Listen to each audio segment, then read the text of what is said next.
Well, Prime Minister, Singapore is perhaps the most globalized country in the world. And you like rules, you like precision, you like mathematics. We like stability. You like predictability. Yes, of course. You like Who doesn't? stability. You must be having to adapt to a new world order. Yes. Tell me a little bit whether this requires fundamental change in the way that Singapore operates. We are certainly in the midst of a great transition to a multipolar world, a post-American order and a multipolar world. No one can tell how the transition will unfold, but there is no doubt it will be messy and unpredictable because America is stepping back from its role as global insurer, but there is no other country that's able to or willing to fill the vacuum. So we are in an uncomfortable position where the old rules do not apply anymore, but the new ones have not been written. And we must brace ourselves for more turbulence ahead. So what are we to do in this environment? I think we cannot afford to just wait for things to happen or hope somehow that things magically will fall in place. We have to take actions now, plan now and start taking actions to invest together in tackling the problems of the global commons, or in building new trade connections and keeping up the momentum of trade liberalization. So that's something that Singapore is keen to do. We can't do it alone, but we will do it with other like-minded countries. Can you envision a world without the US? The US may not be able or willing to join these plans now, but we have to press ahead. And hopefully in time to come, they will come along as well. But given the uncertainties and the unpredictabilities, we cannot just leave things to chance. We have to start taking actions now to lay the foundations of the new multilateral architecture. But there are two views that the next few years are more of a passing phenomenon, or that there are deep structural changes in the world order that we are now living. You are in the second camp. Yes, we are. We are, because we believe what has happened in America is not just a temporary phenomenon. It reflects broader change in political culture and also in American society itself, a feeling that America has not benefited from the current global order that it had put in place, and it is not prepared to do as much of the heavy lifting to keep the order going. And I think that goes beyond this administration. Is some of this sentiment justified? Does Donald Trump have a point when he says that the US has been taken for granted, that it's been taken advantage of? Some of it may well be justified in the sense that there may well have been free riders, so to speak, and countries do need to do more to invest in their own economic security and also stability. We do that in Singapore. We have never taken it for granted. We have consistently invested year by year in our own security and our defense, and also facilitated America's presence in the region. Certainly what the Trump administration has done is to motivate and catalyze many countries to do this self-reflection, and you see that happening now. More countries are indeed investing in defense. There's certainly self-reflection. So while there may be truth in some of this, of what Mr. Trump has said, and the positive result of this is countries taking more responsibility and spending more on their own security, we worry that the consequence of these actions will also mean, as I just said, a weakening of the global order today, and we think there's no going back. There will be a new multipolar world. Multipolarity itself does not provide a stable framework for countries to work together, to cooperate, and to ensure shared prosperity and security. So we have to think about what we can do together to engender that. Does this multipolarity mean spheres of influence? Because you often look at the way the US administration operates, and it looks like what the president prefers are sort of three strong countries. That wouldn't work very well for Singapore, would it? We hope it will not end up like that, because if the world ends up in exclusionary blocks and fears of influence, I think it will be more dangerous and unstable. So from our point of view, multipolarity should still have a way to bring about global connections. We would prefer a world where ASEAN in Southeast Asia, we are a platform that allows for open and inclusive engagements with all the major powers. Do you think ASEAN could become a more credible bloc politically, but also economically? Certainly, we have ambitions to do so. I know that this is what Singapore hopes for, but are there concrete moves to make it such? I wouldn't, first of all, belittle the achievements of ASEAN. Southeast Asia is a very diverse region, highly complex, made up of so many different ethnicities, languages, religions. It used to be called the Balkans of Asia because of the geographical fragmentation and the potential for instability. And yet, all these decades, since the end of the Vietnam War, Southeast Asia has been able to maintain relative peace and avoided major conflicts, and a lot of it is credit to ASEAN. ASEAN is certainly not perfect, but it is indispensable. And we are continuing to build on the foundations that have been laid. There are plans to accelerate ASEAN integration to make ourselves a more attractive and competitive single market. And in some ways, the tariffs imposed by America have indeed catalyzed and motivated ASEAN leaders to come together with more urgency on this endeavor.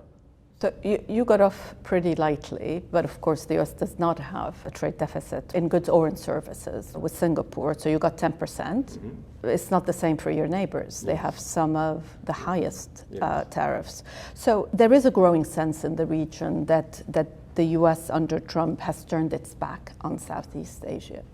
Do you agree? The actions of the tariffs have certainly impacted America's standing in Southeast Asia. There is no doubt. But I would say all Southeast Asian countries still recognize that America remains the largest investor in the region, not China. China is the largest trading partner, but as far as FDI flows are concerned, America remains the largest investor. America still has significant stakes in Asia, and all of us in Southeast Asia want to maintain good links with America. And that's why many countries have had extensive negotiations with the US, and eventually they have landed on slightly lower tariffs. More around 19%. It's interesting how now we think of 10 or 20% as practically as relief. I agree fully with you. But we started with nothing. Exactly. So from our point of view, the correct figure is 0%, but 10% has become the new normal. What to do? You could, though, still suffer from semiconductor tariffs on pharmaceuticals. Yes. Are you in discussion with the US? Do you think that you will get exemptions? Remains to be seen. We are in discussions with the American officials on this. But from what we understand from some of the large American firms, like the pharmaceutical companies, some of them on their own have already negotiated their own exemptions because they are investing back in America. So these are the pharmaceutical companies in Singapore, that's right? They're American companies, they're investing in America, so they get their own exemptions. That's right. So we are looking at this in greater detail also to understand fully what's the impact on our economy. You're a logistics hub. There are a lot of re-exports from Singapore, and supply chains have been disrupted because there is pressure also from the US to remove Chinese elements from these supply chains. Have you felt this pressure, and what impact has it had? Not so much on the overall flows, because if you look at global figures, trade flows continue. They are just being reconfigured into new patterns of trade. And so long as they are continuing, especially in Asia, Singapore can remain a relevant node. And we see that continuing to be the case. And we are determined to remain at the center of these global patterns. I know that you are under pressure to stop US advanced chips from getting to China, right? Advanced chips that you get in Singapore. What are you doing to stop these flows? Well, our position is very clear. We've established a business hub on the basis of our reputation for rule of law and trust. And so we are determined and fully committed to maintain the integrity of our business environment. We will not tolerate businesses violating our laws. We'll take strict actions. And when it comes to export controls, we will also not condone businesses or individuals taking advantage of their association with Singapore to circumvent the export controls of other countries. So where America is concerned, what we have done is put in place robust arrangements so that the US government can take actions, investigate companies of interest in Singapore if they so wish. And we will also extend similar arrangements for other countries if they would like also to have the same treatment where it comes to their export controls. Because nowadays, export controls is not limited to America only. Are you surprised that economic growth hasn't really suffered? Tariffs were supposed to do a lot of damage. And yet, whether you look at the global economy, the recent IMF report, or indeed in Singapore, economic growth has not yet been affected. Did we get it wrong?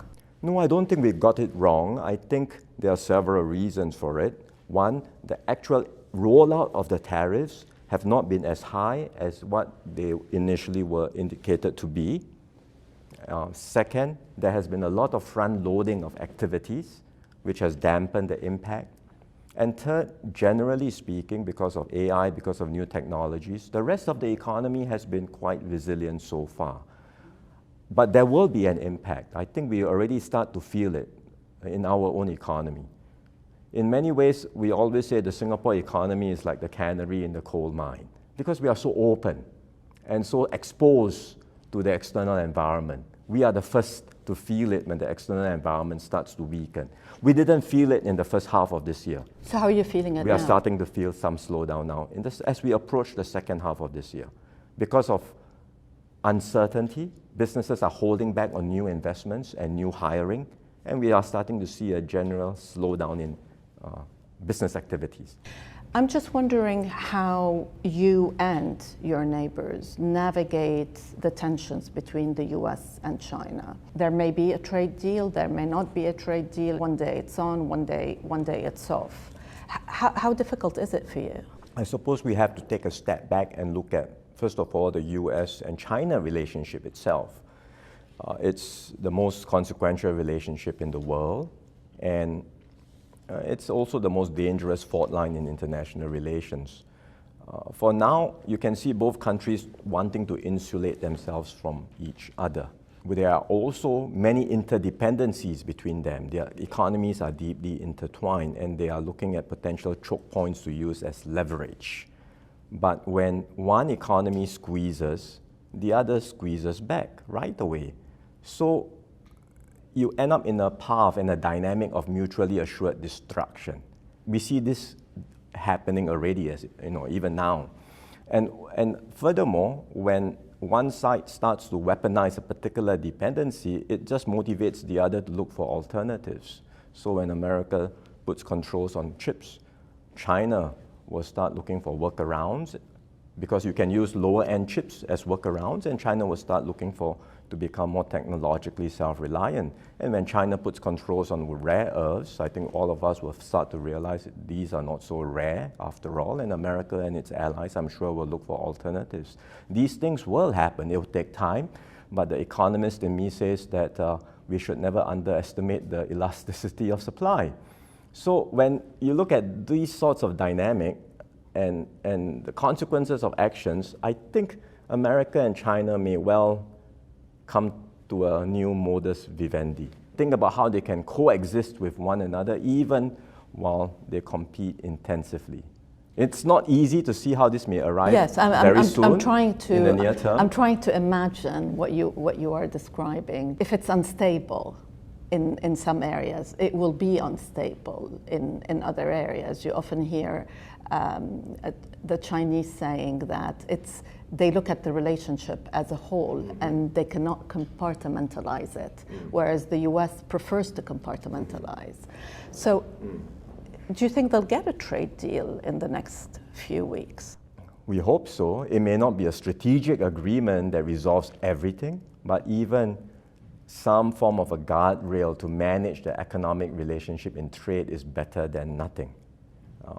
And if the US and China continue to coexist and not end up with a full decoupling, which is going to be highly damaging to both economies and also highly destabilizing for the entire global economy. So if they can find ways to coexist, going back to your earlier question, Singapore and all of ASEAN countries will be able to navigate this new environment. We will be able to therefore continue to have relations with both America and China. Do you think that a lot of the US sort of economic nationalism, the America First strategy, is leading more to a China First strategy, and in some ways giving them this impetus to produce the chips themselves, to make themselves even more independent and paradoxically stronger? You can see growing confidence in China throughout its entire society at its own developmental model. China's rise gives rise to a lot of unease in many parts of the world, not just because of it's a rising power of tremendous scale, but because it's a power with a different economic model and political system. But I think the world must realize that China will not converge with Western norms, and it will find its own path to modernity. And while there's still tremendous catch-up growth, because its per capita GDP is just 1/5 of America's, in some areas, it's gone beyond catch-up. It's a technological leader in many areas, in advanced manufacturing, in renewable energy. So we have to contend with and accept the reality that China is not just a rising power, it is a risen power. And the moves that it has made in recent years, I think just demonstrate that China itself recognizes its growing weight and is thinking about what responsibilities it might exercise as a leader in the global system. For example, it recently decided to forego its special and differential treatment provisions in the WTO. In just this past year or so, it has doubled down on its support for global institutions. And I think these are examples of how we have to embrace the reality that China will be a key player and potentially a key leader in this new global system. But doesn't a country like Singapore then have to make a choice? Because you have navigated a strong political defense relationship with the US and a very strong trade relationship with China. Do you not feel that you are reaching a point where this balancing act doesn't work anymore? Having said all that I just described of China, we are talking about China today still not being able to or willing to replace America's role in the global system. Because it's not quite at the same level as America, it's still a middle-income country with a lot of domestic challenges. So there is no new global leader yet emerging, and we are in this very messy period of transition. Yes. And this will be a long... What does Singapore do then? Therefore, in this very unpredictable, messy period of transition, which can continue for years, maybe more than a decade, I think we will have to work with like-minded countries, as I said just now, find ways to preserve and reinforce the multilateral frameworks that matter. So describe to me a little bit this sort of multilateral system that you see. I know that there's a new grouping that you are promoting with other smaller countries. How do you see that system working and surviving? The efforts are multi-pronged. One, we have to reinforce and reinvigorate existing institutions like the WTO. For example, in the WTO, the consensus decision-making process, which is a treasured principle, has become a recipe for paralysis. We have to change that. We have to find ways for plurilaterals to take off in the WTO. Well, you need the US for that, though. You do. So we're not discounting the role of America. We're saying some of us should start moving, keep the momentum going. And in time to come, even if America is not willing to or able to make a decision today, maybe down the road it might. And so we have to do that in terms of refreshing global institutions, which we are doing. The second front is to look at pathfinding initiatives, new initiatives, which we are working on too with like-minded countries. So the future of investment and trade partnership, which we talked about. That's the one with the UAE and That's others. right. Yeah. We bring together small and medium trade-dependent economies because we are all alike in wanting to uphold a rules-based trading system, and we can come together to push the frontiers for new initiatives.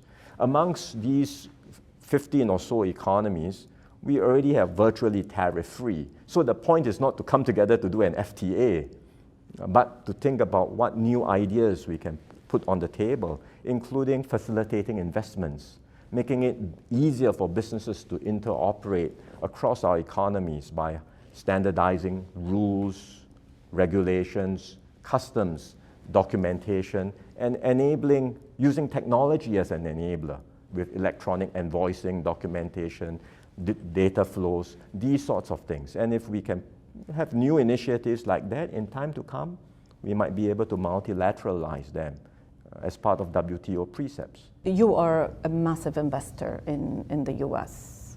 We are and an around when you hear of the attacks on the Federal Reserve, when you see the unpredictability of economic policy, does that make you less likely to invest? Are you reducing investments? Are you shifting more towards Europe?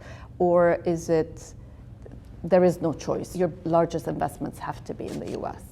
We are not scaling back right now, because when we look at investments, we look at macro risk environments, but we also look at the individual company dynamism and prospects for growth. And for now, while the risk premiums at the macro level may have increased in America, we still see a lot of leading edge technologies, tremendous dynamism in American enterprises. So we remain invested in these companies. But it's not America alone. We continue to look out for opportunities around the world, in Europe and in Asia and other parts of the world as well. Does this new world order that is yet to emerge, does it require any domestic changes in Singapore towards more political liberalization? I ask also because you would have seen that there's a new youth movement that's emerging in different parts of the world, in Asia and also in Africa, the Gen Z movement. Tell me how you are thinking about the future on domestic, social and political liberalization.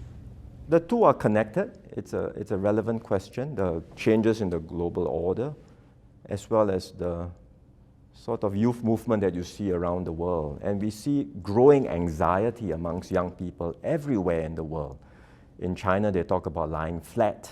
In Japan, there's a term, hikikomori, staying in the home, not going out. Yeah. And I think in America, Europe, you talk about the great resignation and all sorts of other terms. So you see that level of growing anxiety amongst young people. Because we are in a different environment, less stable, more chaotic, more disorderly, so naturally young people are more concerned about their future. We feel that in Singapore too. So from a political point of view, from a domestic point of view, our focus must be to find ways to give assurance to our young, to give them that confidence that they can chart a better future for themselves. And that's what we are determined to do in Singapore. What's been the hardest thing that you've had to do since you became Prime Minister? Many hard things. I don't know that Hardest. Hardest. Have you been to see Trump? Not yet. Okay, Not yet. So you haven't done the hardest. We might have a chance to meet when he comes, if he comes for the ASEAN summits, which he has said he would. Yes, because he has to sign the peace agreement. Yeah, well, I'm not sure whether it's just for that, but if he comes to the ASEAN summits, there may be a chance to meet him. I've had a phone call with him late last year. It went well, but I'm sure there'll be opportunities to meet. Okay, so we take that out. Yeah, That's not the hardest. What is the hardest? Has been really in managing people. You don't realize the extent of it until you get into this job, right? Which is that I'm not just Prime Minister, I'm leading a party. I'm leading a party, I go into elections, and you have to then think about which are the members of my team who I have to drop because I want renewal. And one of the keys to the PAP's success has been a full focus on renewing our team every election. And this is not easy to do at all. It's very easy to say, let's just continue with the status quo. I don't want to offend anyone. You know, it's okay, we all move along. But then if I do less of the renewal, I will pay the price for it 5, 10, 20 years from now. So having to look hard at the members of the team, speak to each one of them individually and say, I'm sorry, I'm not able to allow you to continue, I have to drop you. That was very painful. So party management. Yes, that was very painful. Not easy to do. And I had to steel myself to do it and manage it, and I'm glad we had a good election outcome at the end of the day. Thank you for your time, and hope to see you again soon. Thank you. Good talking to you.